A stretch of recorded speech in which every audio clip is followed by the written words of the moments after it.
Bonjour et hallo à toutes et à tous. Ici Berlin.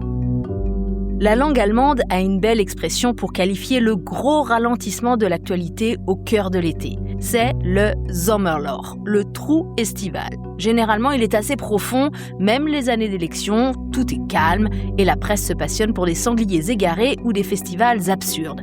Mais 2026 fait exception. En moins de 6 semaines ici, on a eu un bébé qui a secoué le tout Berlin politique, un attentat et aussi une tentative d'attentat, un chancelier aux abonnés absents et bien évidemment de grandes chaleurs. Tout ça aura des conséquences sur l'actualité de l'automne. Cela jouera un rôle dans les campagnes électorales des 3 Länder qui vont voter en septembre.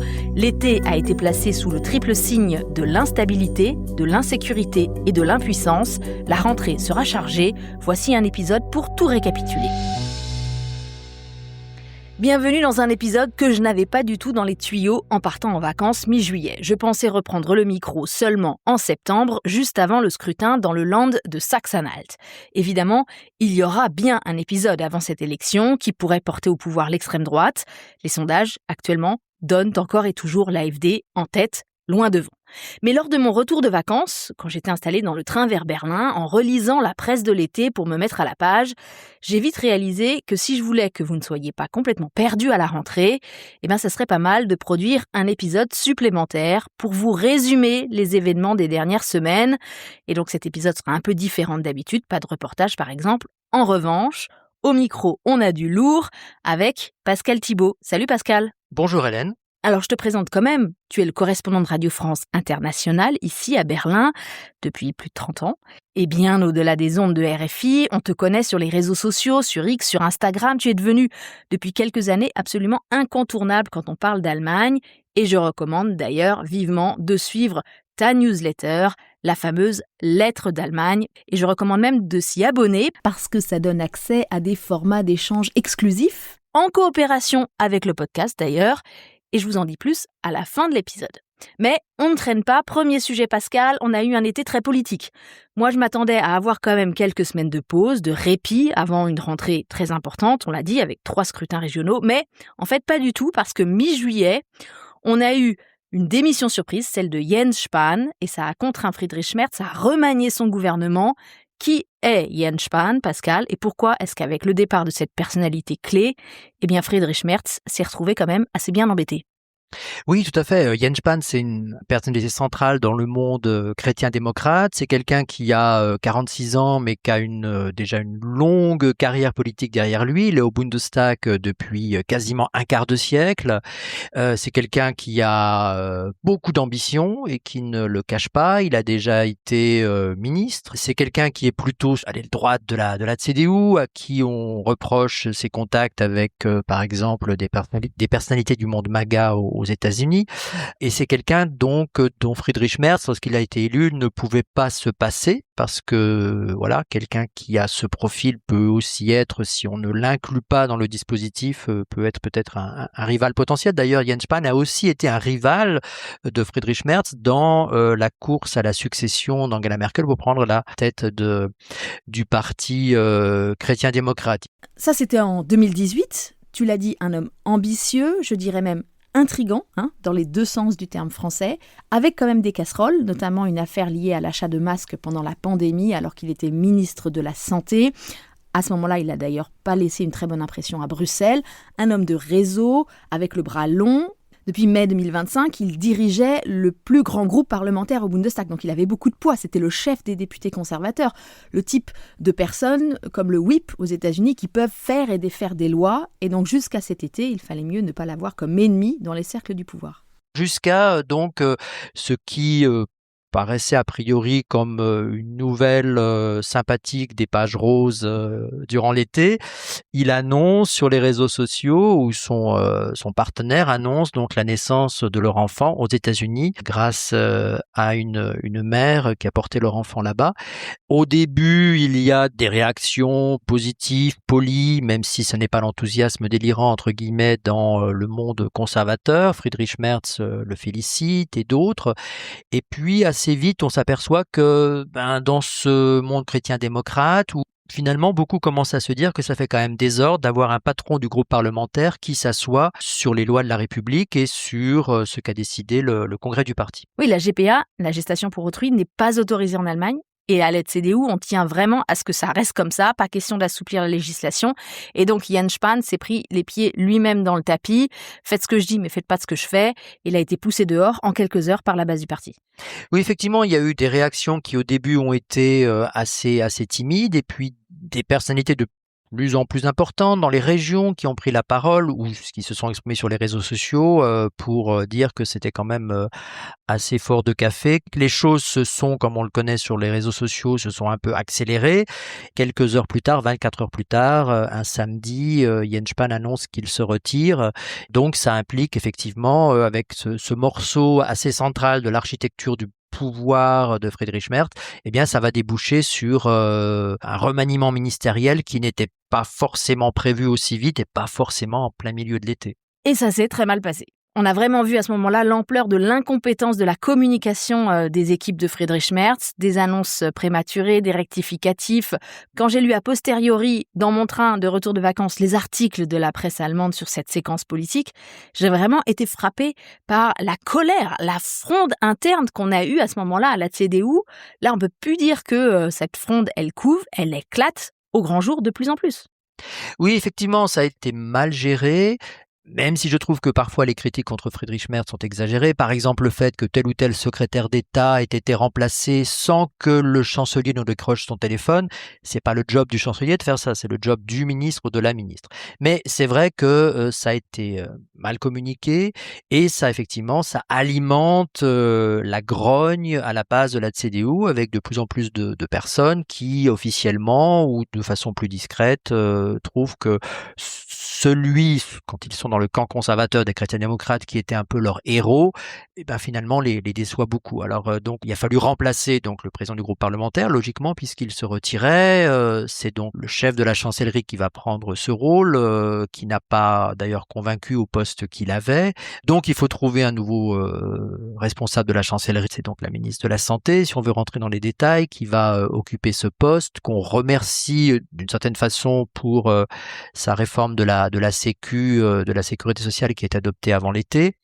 Et puis après se greffe là-dessus, voilà, le remplacement de cette ministre de la Santé en bonne logique, donc tout un jeu de chaises musicales, et puis un peu le cafouillage avec le ministre des Transports qui apprend par les médias qu'on ne veut plus de lui, un successeur potentiel qui dans la nuit, malheureusement Friedrich Merz n'y peut rien, mais c'est vrai que ça fait des ordres, qui dans la nuit change d'avis, ce qui oblige le chancelier lors d'une conférence de presse à ne pas évoquer ce dossier. Enfin tout ça fait effectivement un petit peu amateur en pleine crise de l'été, alors que l'idée c'était tout de même de remettre en ordre de marche ou en tout cas d'avoir un remaniement qui permette voilà, de donner une image dynamique, plus forte, etc.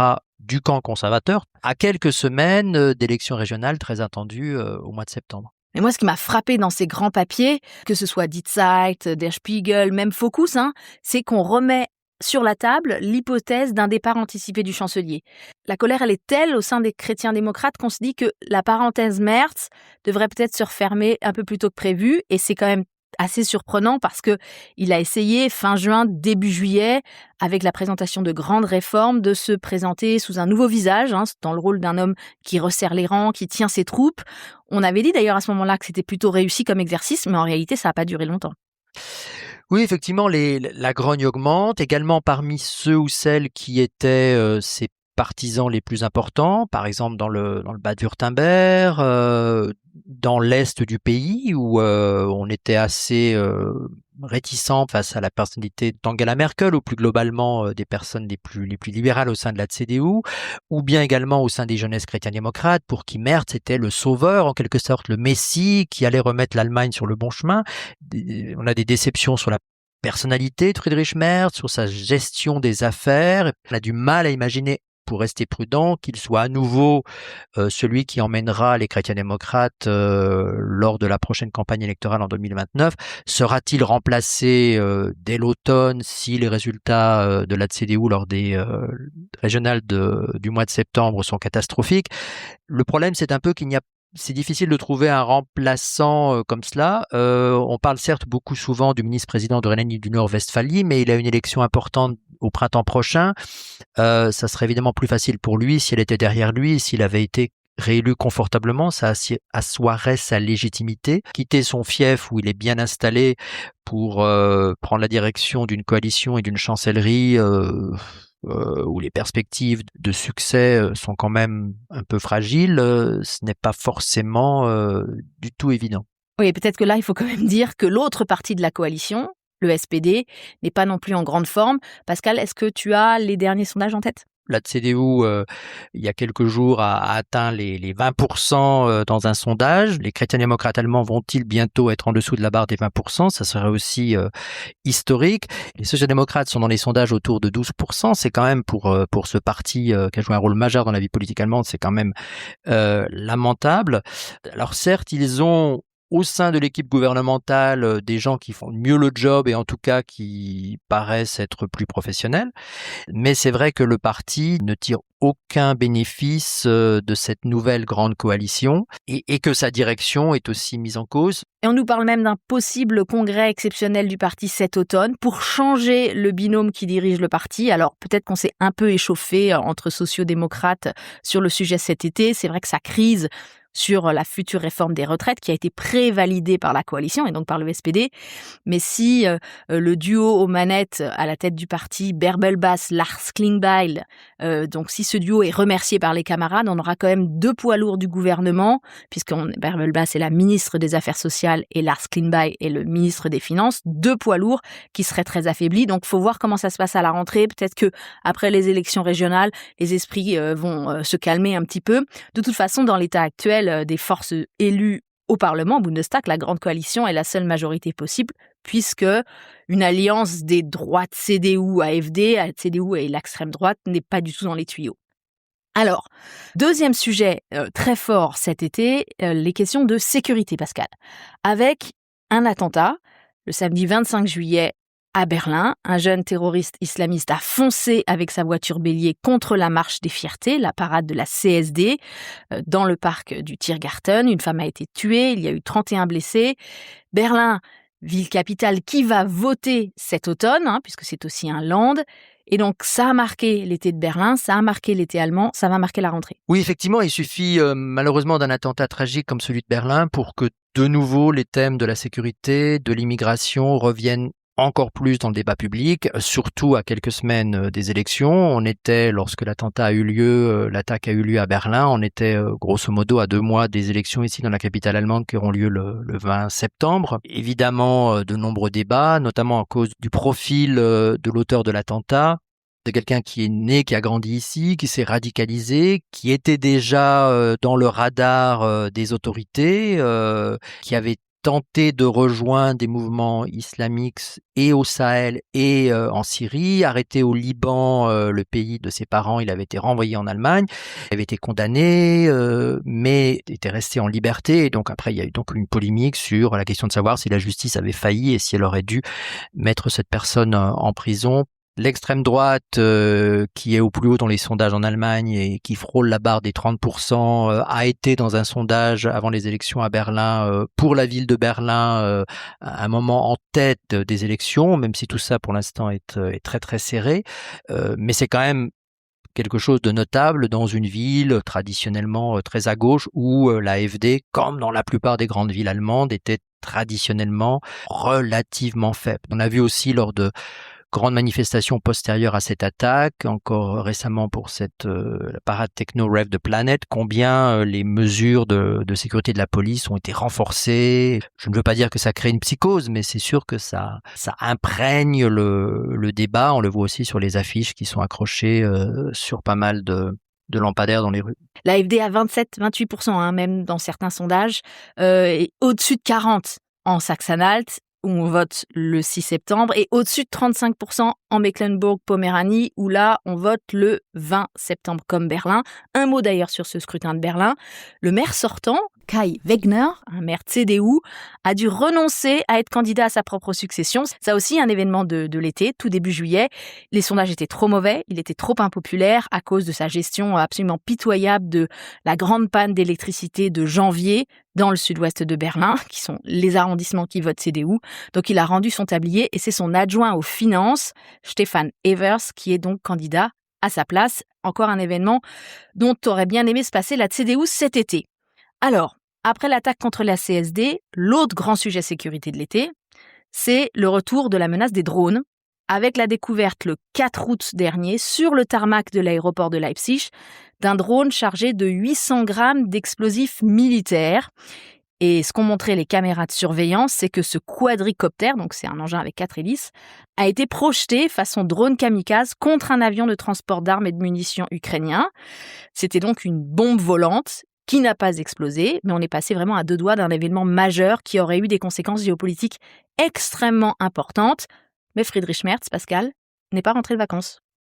Oui, d'ailleurs, là aussi, sur ce dossier-là, comme sur d'autres, le chancelier est critiqué pour le gouvernement en général, pour être très dans la retenue. Le ministre de l'Intérieur qui a souvent ne perd pas une occasion d'être très très sonore, est resté très prudent le lendemain de ce qui aurait pu être une catastrophe. Si ce ou ces avions, plusieurs avions de transport ukrainiens sont stationnés sur l'aéroport de Leipzig depuis le début de la guerre, avaient explosé. D'après ce qu'on sait, donc il y a eu le détonateur n'a pas fonctionné. C'est un attentat qui a échoué.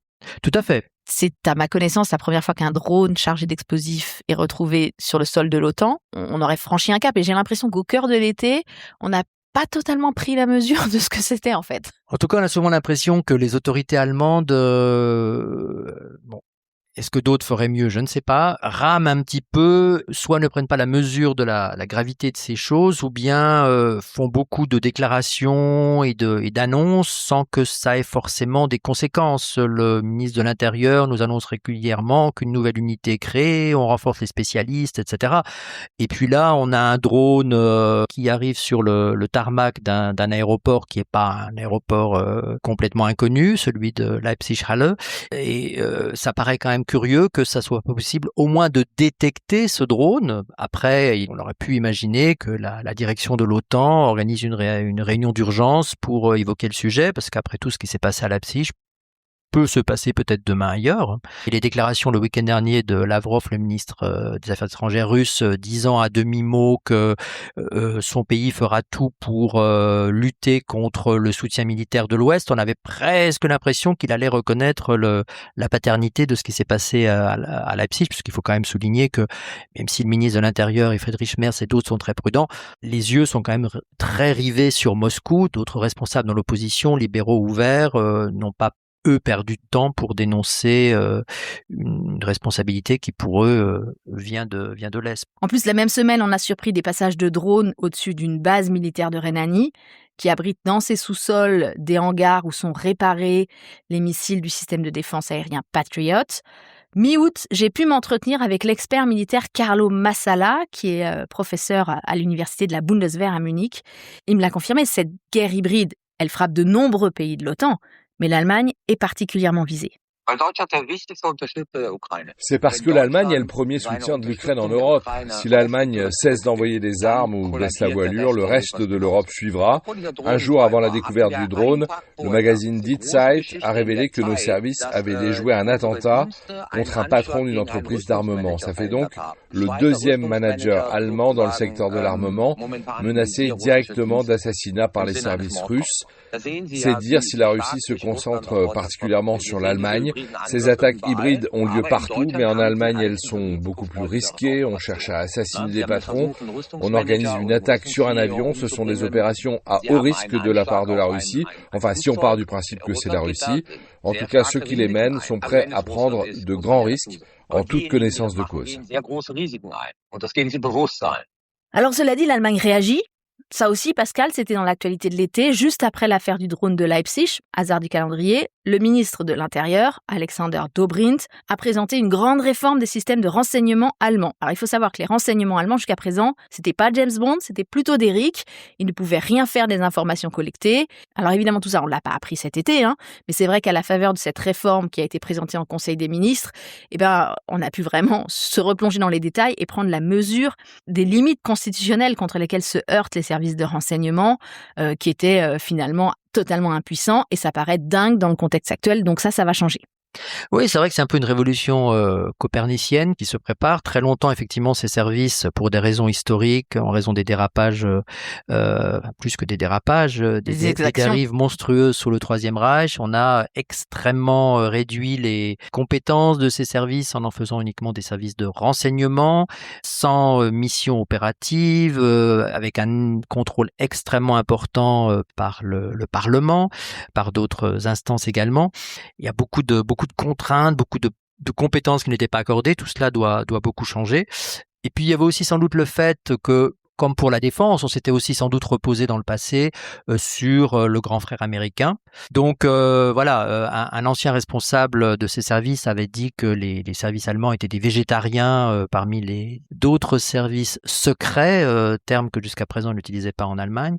Et là, on voit que l'Allemagne, qui de même a fait sa Zeitenwende, son tournant historique en matière de défense, est en train de le faire sans doute en matière de renseignement, à la fois parce qu'on a un désengagement des États-Unis, parce qu'on veut une Europe plus forte, il faut aussi que le plus grand pays européen ait sans doute des services qui soient dignes de ce nom, même si on voit que ce qui est prévoit quand même qu'on conserve des contrôles, on va pas créer des James Bond qui vont aller assassiner des opposants à l'étranger, non, comme d'autres services peuvent le faire, israéliens ou la CIA, ça c'est exclu par la réforme qui vient d'être présentée. Mais ce texte va devoir encore passer à la moulinette des débats parlementaires, donc ce texte initial va sans doute évoluer. Pascal, il y a quand même un troisième sujet que je voudrais évoquer dans cet épisode, c'est évidemment les questions climatiques. Ici aussi, l'été a été très chaud. Alors, il a quand même été moins suffocant qu'en France. Jusqu'à présent également, pas de grands incendies sur le territoire allemand, mais l'Institut Robert Koch, qui fait la veille sanitaire, estime que la chaleur a fait 12 500 victimes cet été en Allemagne, donc surmortalité. On a ici aussi un débat sur la nécessité d'installer la clim, mais ce qui a vraiment frappé les esprits, c'est le niveau des cours d'eau, la sécheresse générale et le Rhin à sec. À mon avis, on n'a pas fini d'en parler parce que le Rhin, c'est 80% du trafic fluvial allemand et ça a donc déjà des conséquences économiques.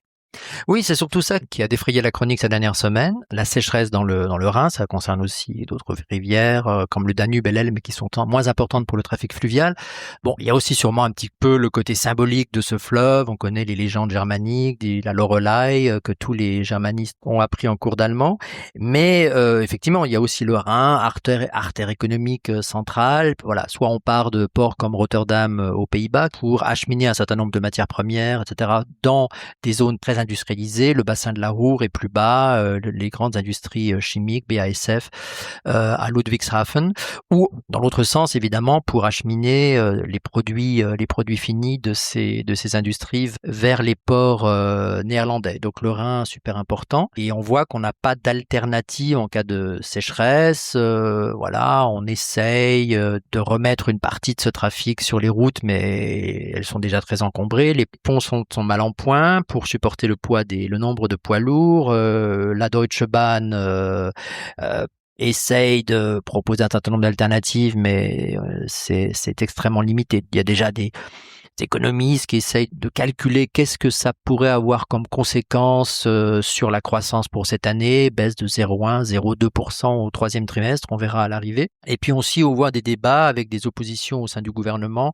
Est-ce qu'il faut mettre en avant les intérêts économiques et faire du Rhin de plus en plus un chenal ou un canal consacré à l'acheminement des marchandises? C'est ce que propose le nouveau ministre des Transports, qui a fait plus parler de lui en un mois que son prédécesseur en 1 an peut-être. Et que Friedrich Merz en 1 mois. Voilà. J'ai l'impression qu'il y a plus eu d'interviews de ce monsieur Bilger que du chancelier. C'est vrai. Donc est-ce qu'il faut vraiment creuser le Rhin et pour concentrer ce qui reste d'eau dans les périodes estivales qui de plus en plus seront très sèches, ou est-ce qu'il faut, comme le promeut le ministre de l'Environnement social-démocrate et les défenseurs de l'environnement, est-ce qu'il faut au contraire essayer de retenir au plus l'eau durant les périodes de l'année où elle est là et ne pas la laisser s'écouler à toute vitesse vers le nord et la mer pour pouvoir mieux lutter contre les sécheresses. On n'a pas de solution à court terme, sauf ce que proposent certains caricaturistes, c'est en cas de sécheresse de transformer le Rhin en autoroute sur lequel les camions achemineraient ce que d'habitude transportent les bateaux. On reste sur les bords du Rhin, Pascal, si tu veux bien, avec cette dernière question. Pour revenir sur l'un des moments du début de l'été, le Conseil des ministres franco-allemands, qui s'est tenu donc sur les bords du Rhin, près de Bonn, Cologne, par là. Gros raout franco-allemand, évidemment, mais avec cette actu complètement folle de l'été, finalement, on a déjà un peu oublié cette séquence institutionnelle franco-allemande. Elle est passée à la trappe face au fracas du monde et aussi face au fracas des affaires intérieures ici en Allemagne. Oui, c'est vrai, il y a eu tellement d'autres affaires liées à l'environnement, à la politique intérieure et accessoirement, évidemment, à la politique étrangère avec un certain nombre de régions de ce monde qui sont très troublées que, ce rendez-vous franco-allemand, le dernier sans doute sous ce format-là, avec un conseil des ministres commun entre Friedrich Merz et Emmanuel Macron, a été vite rattrapé. Certes, on en a parlé, sans doute 1 ou 2 jours en amont et autant en aval, mais il en restera moins. On a eu de très belles images. Les Allemands voulaient cette fois-ci avoir un superbe cadre, ce qui a été réussi avec un superbe château près de Cologne. Et on a essayé, après les difficultés du franco-allemand en matière de défense au printemps, on pense notamment à l'enterrement du projet de système aérien du futur. On a essayé de montrer qu'on était capable d'avancer sur un certain nombre d'autres dossiers en matière de défense ou ailleurs. Même s'il est vrai que de plus en plus ici, on est conscient qu'on a un partenaire français dont le mandat s'achève bientôt. La campagne électorale, a déjà commencé en France et c'est vrai qu'on voit très bien quelles sont les limites du pouvoir du gouvernement français et du président. La fenêtre de tir pour agir ensemble se referme, en effet. Mais quand on voit par exemple la récente une du magazine Marianne avec comme titre « Au secours, l'Allemagne se réarme » ou même là récemment un éditorial du Figaro absolument dans le même esprit, on peut se dire que peut-être qu'on va quand même parler de l'Allemagne dans les prochains mois en France et que la coopération franco-allemande, plus de coopération ou moins de coopération, sera un thème de campagne.